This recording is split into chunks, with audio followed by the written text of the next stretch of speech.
What is going on, people? You know that sound is the Unfiltered Band. It means another episode of Unfiltered coming at you right here, right now. Episode 65, Life Pod Series Part 6, calling this Wednesday Worth. On a Wednesday, you can jump on board for what it's worth and get on board the Unfiltered Revolution at Casey Stern on Twitter. If you're already on Twitter, get into the bio, jump on board to the YouTube train and like and subscribe and get all the videos and DM me any ideas for top 10s and whatever else you got that you want to bring to the table. And thank you, Unfiltered Band. Lots still coming. Still hoping to have David Aldridge today, working on scheduling with that. I've got Spilly coming up soon, Buck Martinez tomorrow, Jason Stark on Friday. Working on locking up Howie Rose. Got a lot of other things. Going to do an Islanders season preview, do some hockey. So, and a contest that I have teased a couple times before that I'll bring to the table here in the next couple of days, just firming up a couple of things with that. So a lot here in the next week. And if you've been joining the podcast since day one, you know that I promised I would kind of do a smorgasbord of a bunch of things. We're going to do some pop culture on here. We're going to have some fun, talk music at times, whatever else is coming to the table, mostly, of course, with sports, right? But I started this Life Pod series, and now this is part 6. And just talking about life. And, for me, the importance of doing this is for us to share with each other. I've gotten, which, I'm really humbled by a lot of really cool comments that people have sent and reaching out on a couple of these that I've done already in this series through DMs and things of that nature, sharing their own stories. And I think that that's what life is all about. I mean, as somebody who covers sports, you deal with this whole stick to sports thing that everybody has gotten, tied to with shut up and dribble and everything else. And I've talked about this forever and I want to revisit it. If you know a plumber, right? Or if you are a plumber, is the only thing you know pipes? If you're a chiropractor, do you only know backs? If you're a first grade teacher, can you only talk about first grade? I mean, you can think about anything you do in life. You're not locked into whatever that is. You're a person. You're hopefully much more multifaceted than whatever you're doing for a living. And for me, I've learned in my life that, I'm the luckiest, person in the world to be able to do what I love. And no matter what your craft is and you're honing in on and what you're working on and trying to perfect because it means so much to you, as this business does to me and has my whole life, it's still a job. No matter how passionate you are, no matter how much you love it, it is still a job. It's about who you're with when you get home. It's about what matters to you and what impact you make when you're not at that job. It's about family. It's about friendship. It's about love. It's about all of those things. I mean, that's reality. People want to hear that. That's it. That's why I feel like I've always, at least the way I look at it, resonated well with athletes over the course of my career, and built some really good friendships with people I covered. Because I've always gotten that. Like, I don't know what the hell it's like to try and, hit a ball down the third baseline in a big spot in the 8th inning. I don't know what it's like to try and hit a jumper with 3 minutes to go on the clock in the 4th quarter. But those people know what it's like to be human. Those people know what it's like to have issues, to have problems, to have things that they're working through in their life, to have a life outside of what they do, outside of sport. When they go 2 for 15 and they're striking out 8 times and you're sitting there and you're getting on them, and I understand that, right? You paid the ticket, and we talked about booing recently in a pod, right? And all that. Well, you don't know what the hell's going on in those people's lives. They got somebody in their family dealing with illness, or a friend that just passed away, or who knows what, right? Out of a relationship, a divorce. I mean, who knows? They got problems like we do. We will never understand to a level of a professional athlete what it's like to be them in those moments, but they know what it's like to be us in our moments. You think because they make, look, I know this in my life. When you've got money, no matter what, amount,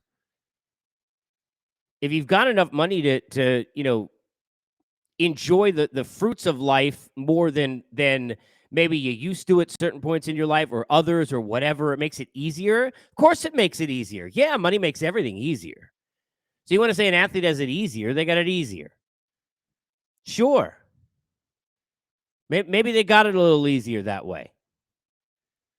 But I think when you think about the problems we go through in life, most of us go through them privately.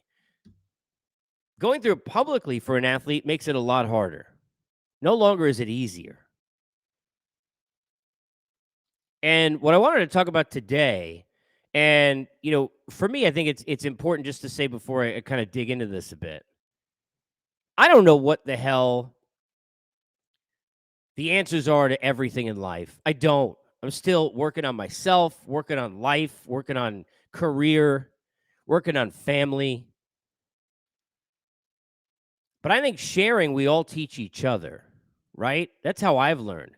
Some of the best conversations I've had during the most difficult times of my life have been with people that have shared things that have made me see different ways how to handle something. Or after not handling it right, realize the right way of what I should have done or what I would do the next time if it came around. Sometimes we learn from our own mistakes, and a lot of times we learn from other people's mistakes. You watch something and you say, okay, that's not how I'm going to do that. I saw things in my childhood, and I said, okay, as a parent, I'm not doing that. I'm not going to be a parent that way, for sure. You get treated certain ways, you get bullied as a kid, you're not going to bully other people. You're going to grow up empathetic because you realize how little you feel inside. But don't think an athlete can't feel that just because they're, sitting there like they're, Spider-Man, because they're playing like superheroes to a lot of people, right? To all of us who are sports fans, to kids who idolize them and whatever else the case may be, right? Don't think that they don't have the same problems we do, because they do. And one of the biggest problems we all have in life is the question of what we're worth.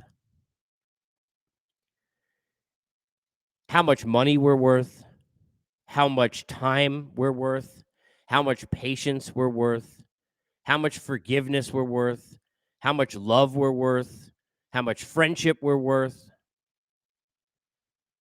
our value.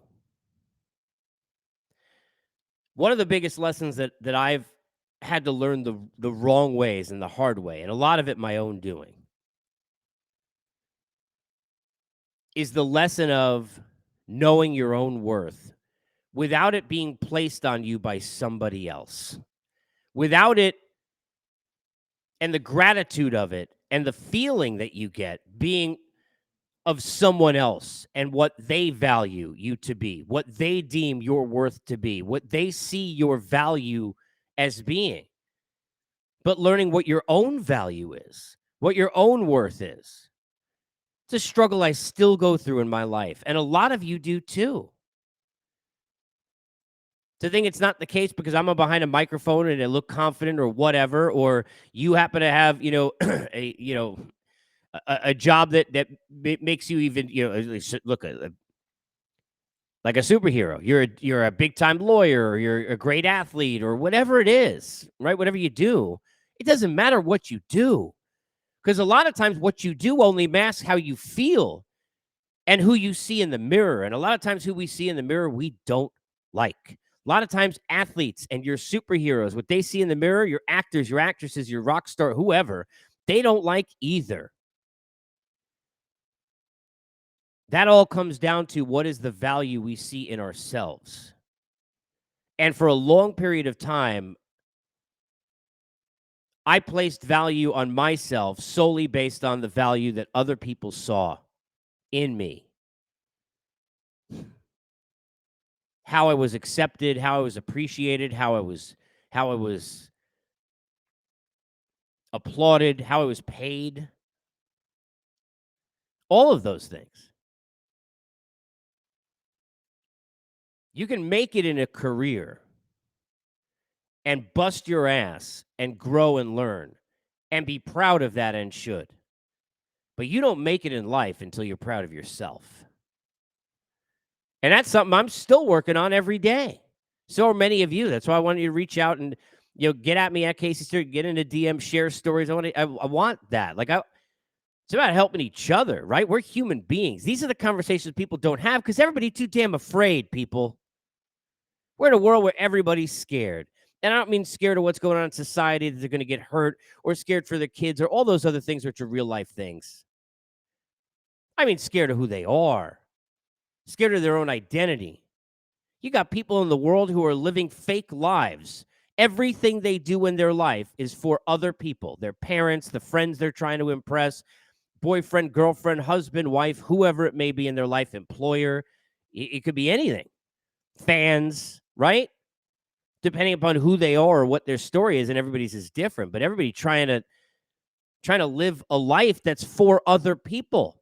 Yeah, sure, I want to do this tonight, but I'm going to go do that because that's what they want me to do. Yeah, I want to go ahead and stand up for myself, but I can't do that because I can't lose this person. And without them, I'm not validated. Well, guess what? I live that life, and that life sucks. Being validated solely by other people and not having your own worth is terrible. And it's something I've lived through and am continuing to fight to recover from. A lot of you have probably gone through the same thing. I share this kind of stuff and did the Blundell interview I did a couple weeks ago talking about some of this stuff. And all these conversations I have, I'm going to do this the rest of my life because I don't really give a shit what anyone else thinks except for my kids and my mother and myself in the mirror.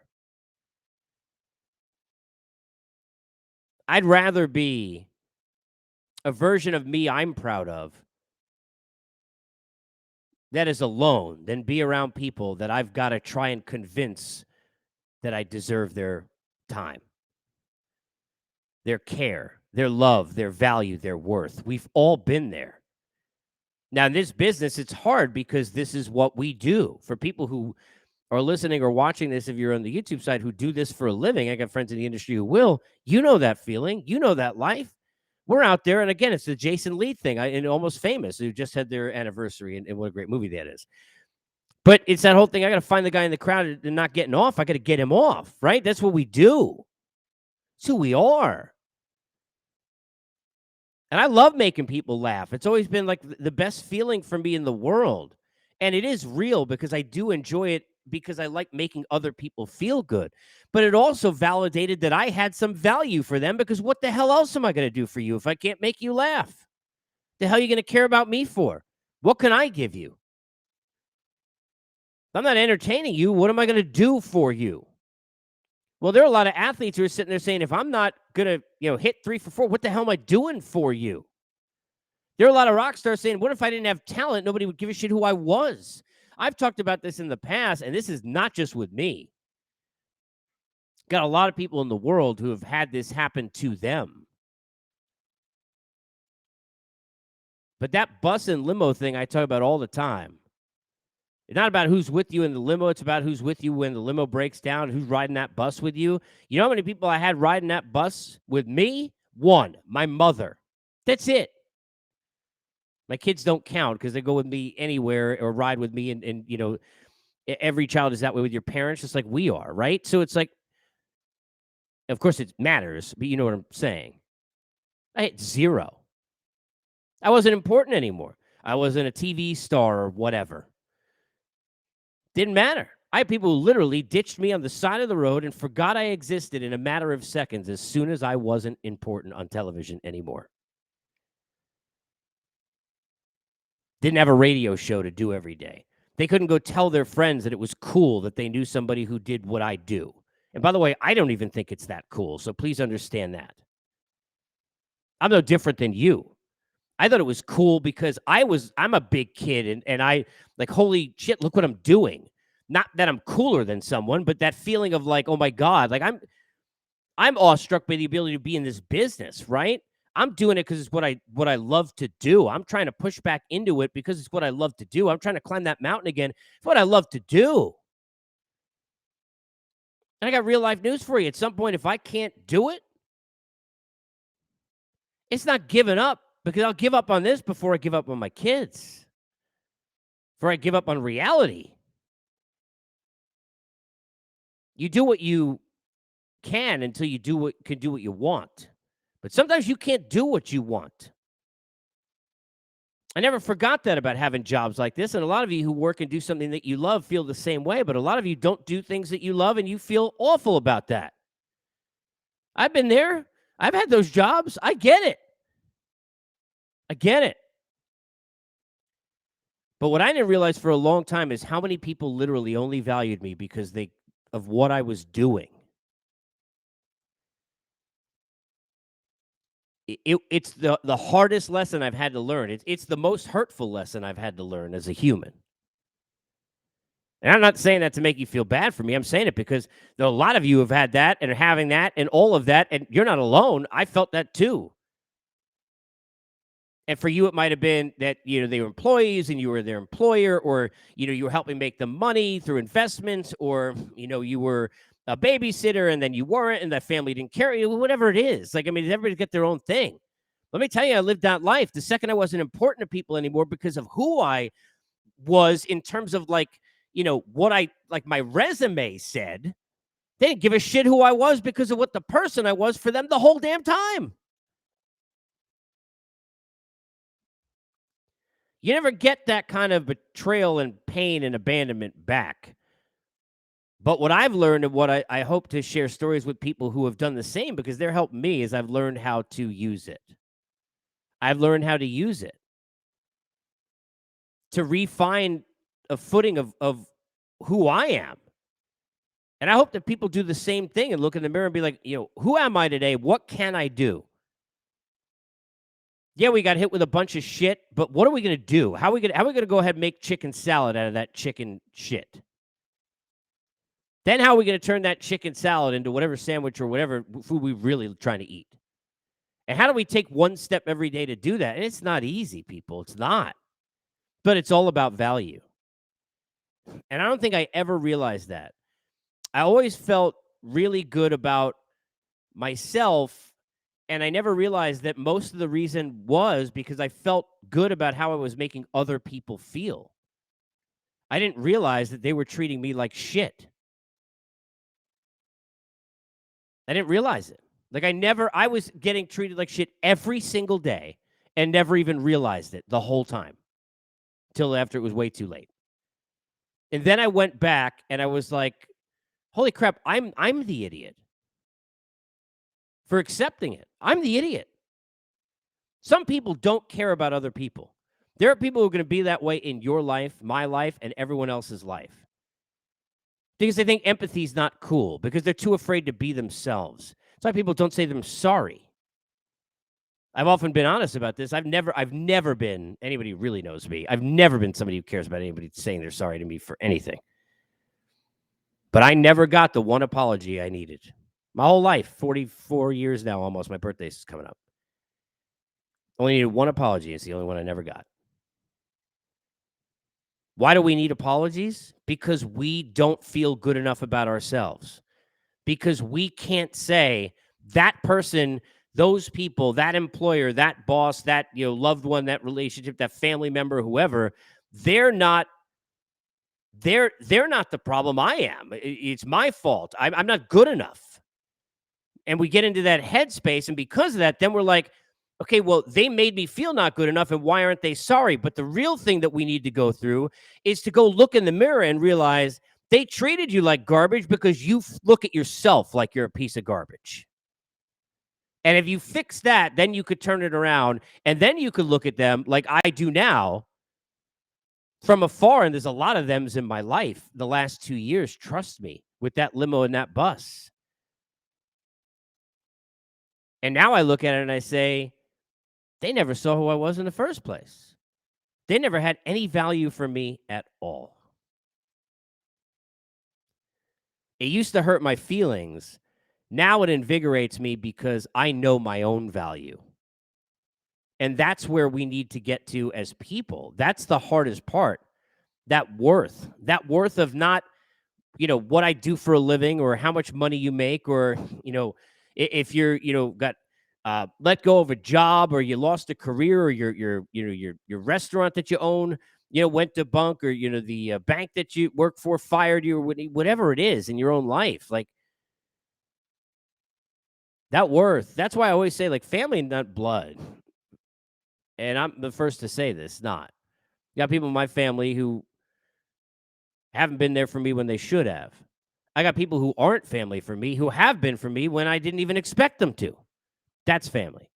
Family are the people who sit there and they ride with you no matter what because they care for you.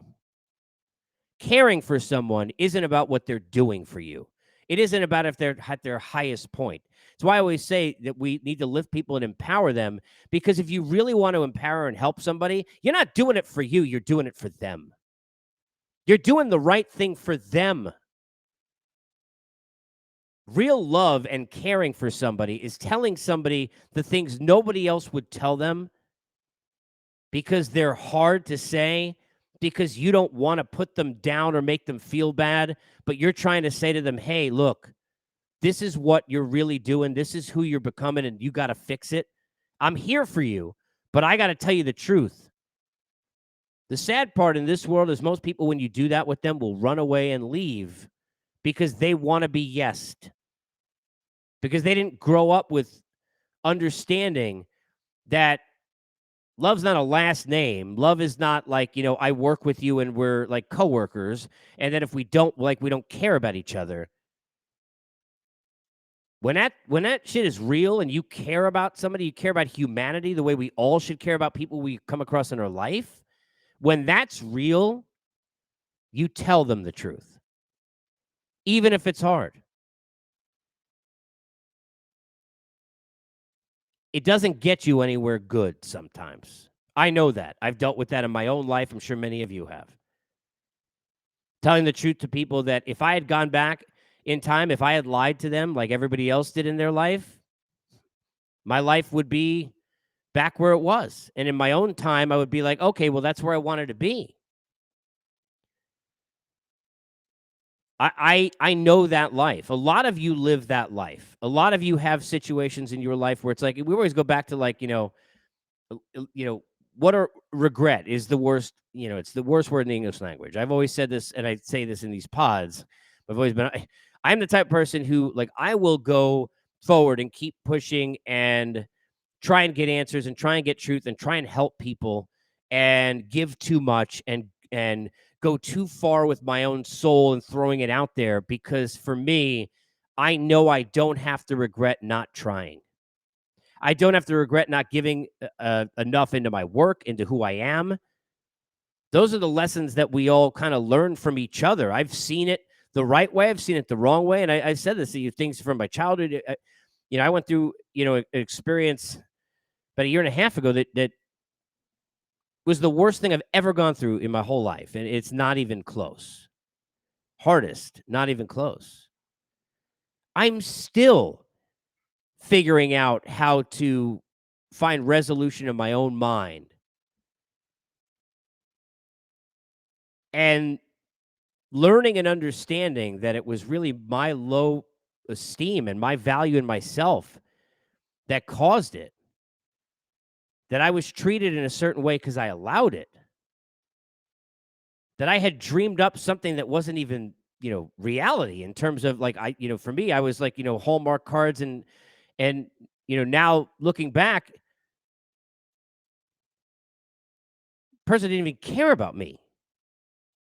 That's hard to understand when you don't understand it when it's happening. But the reason that happens is because you don't remember what you're worth. And I don't want that to happen to other people. It's happened to me at a lot of points in my life. And people think as you get a microphone, it's like, that's, well, sure. Yeah, I'm confident in what I do. I'm talking about sports.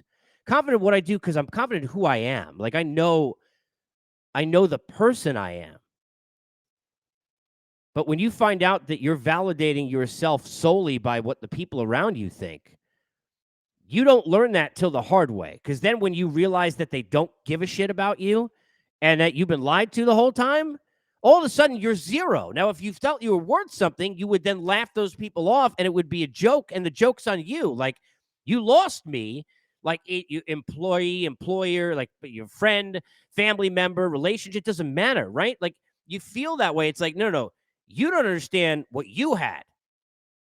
Now, I know that now, and I feel that now, but I wasn't feeling that during, because the only thing that was validating me was what they thought of me. And that's the biggest lesson that I learned. Because, yeah, I posted it, I'm big on quotes. Like I posted on Twitter the other day. I can't remember who, somebody had a quote like, I went through hell, and if I would, could do it all over again, like, I would, because of the light that came out of the darkness. There are certain things that have happened to me that it's hard for me to fully say that I'm glad I went through it. But internally for myself, if I didn't go through it, I don't think I ever would have found value in myself. I needed to realize that literally I saw myself as such a piece of shit that I would get treated like one and not even notice. I needed that.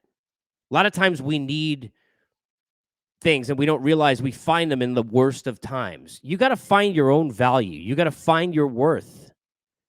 Got to find who you are.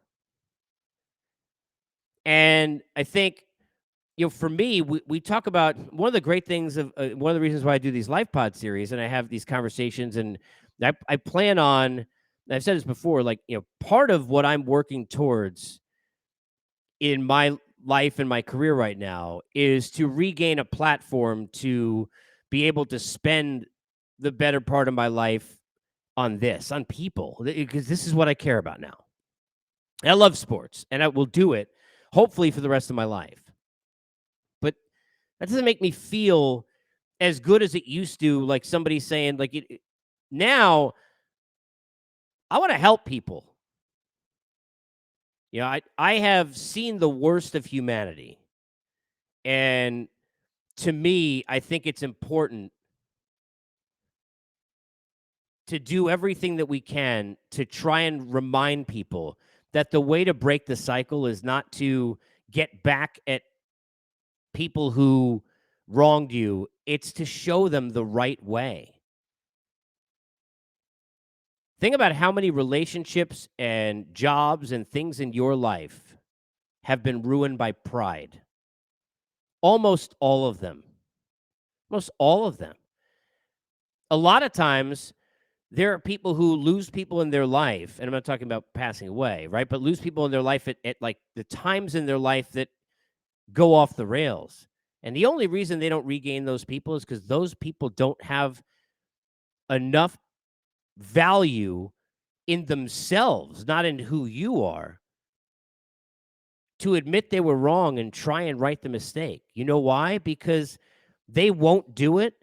Because even though they want in their heart and soul too, and they realize they were wrong, if you don't accept them back or accept what happened or forgive them, then they lose everything. They lose the fake value they have in themselves now from pretending that, they won some game that never existed. And they don't get you back either. That's why they don't do it. What real value and worth is in life is knowing in your head, like I do, that that's the case. And having that be enough, even if it doesn't happen. That's not something I gained until I was 43. It took a long time. You got to have value in who you are. Find things that you care about. I'm still working on it every day. That's why I want people to share stories and get at me at Casey Stern and get involved. And look, I mean, look, I'm gonna have a Spilly this afternoon. We'll talk some baseball. I love sports. This is what I do. But I'm a passionate person who's trying to realize at this point in my life and my career, with all the struggles and the obstacles that I'm currently facing, that it doesn't matter for me anymore about riding in the limo again. I'm cool walking. I don't even need the bus. That took almost 44 years to get to. And still a work in progress because I'm walking slow. But I want to do this thing together and share stories. And that's why I'm going to be starting to do some pods with some athletes that I think you're going to like, these that have gone through a bunch of stuff, take you behind the scenes and not talk sports with them. Give you stories of people who you will never even believe, and I already have 2 lined up, almost a third so far. I'm gonna do these 1-hour pieces with people that they're gonna blow your mind about what these athletes have gone through that you didn't even realize. That's energizing me because that's I wanna learn from other people's stories. It's look, Buck Martinez has been a friend for a long time, but what he just went through with cancer and knowing him and knowing his positive attitude, I mean, I can't wait to talk about all that with him tomorrow, and he'll be on the pod tomorrow afternoon. It'll be out. That's the kind of stuff that resonates with me. But you got to find value in yourself. If your worth is being set by somebody else, chances are you probably don't even realize it. I didn't. My worth was being set by everyone else pretty much my whole life because I didn't feel good enough about who I was.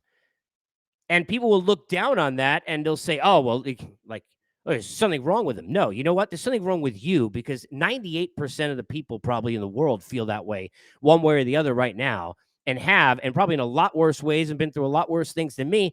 They're just too afraid to admit it. You know why? Because they don't value themselves enough to admit it because they have to fake it till they make it. Because they can't make the mistake of throwing themselves out there and failing because the only thing that matters to them is the success everyone else sees. Not that it's worth taking the chance to be with people you care about, to do what's right, and to live the life you want to live. It's a mistake I made for a long time and not anymore. So in these life pods, I want to keep sharing stuff and back and forth, and I hope you enjoy these athlete kind of spotlight things. I think I'm going to call it Getting Real and do like a series on that because this is what it's all about. You listen to podcasts to entertain, but we also got to lift each other. I've been telling this during the Life Pod series. I've been reading a bunch of books last year, and I'm on my 7th one. I haven't read a book in like 20 years. I'm on like my 7th one. Because every day I am reinforcing to myself to never feel again what I felt when I looked in the mirror and realized that when somebody else said I had no value and didn't give a shit, that was the only thing that validated me. And therefore, then I didn't give a shit. That's real stuff. That's real life. It's something a lot of us have gone through. We got to realize and help each other before it gets there. And we're going to keep doing that and doing these live pods amidst all the sports and the fun. Hop on the Revolution at Casey Stern. Get your merch. Of course, you can also get the Prospects Are Cooler shirts in different colors and team colors now at the Believe shop. You got to believe. Reach out. Let's be a part of this thing together. Let's be different. Let's be unfiltered. That's what this thing is to me. It's about, no holds barred. You know what? Like, I'm flawed. It's why from telling stories about splitting my pants in a date in a mini golf course and running out of gas and all the other stupid shit I've done. I've told to all the more serious things. It's about sharing with each other. I'm no different than you. I want to hear your stories as well. Let's continue on this unfiltered revolution. Be well.